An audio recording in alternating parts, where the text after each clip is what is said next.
How did that feel? I feel proud because I had done everything in my power in order to have the victory in the most sensational election ever in Thai history.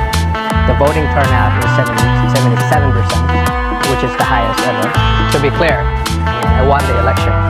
I formed a coalition and I got blocked by the appointed senators.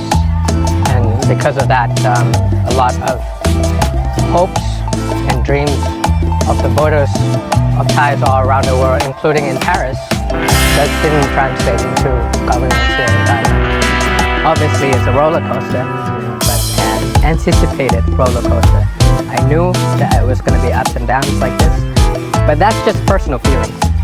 I think it's much more than just me, because professionally, it's a bigger picture. It's a struggle between the power of elected and the power at appointed. Given the history of Thai politics, one could assume that when you enter politics, things like this happen also. Since 1932, Thailand has had 12 coups and 20 constitutions. The army is very powerful here, in politics and in bureaucracy. Do you blame the army for stopping you from forming a government? All the districts that we won, it's very dense, very heavily concentrated by the army camps.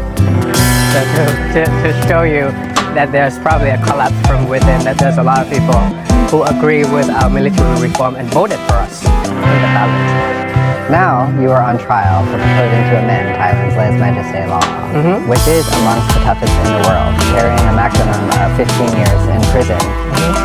If you were to become Prime Minister one day, would you still try to amend the lèse majesté law? So I think lèse majesté law is still an issue here in Thailand. Netflix slapped the lèse majesté law just a day ago. A comedian is going to be slapped with lèse majesté law. A folk songwriter is going to be. An activist is going to be jailed for 3 years.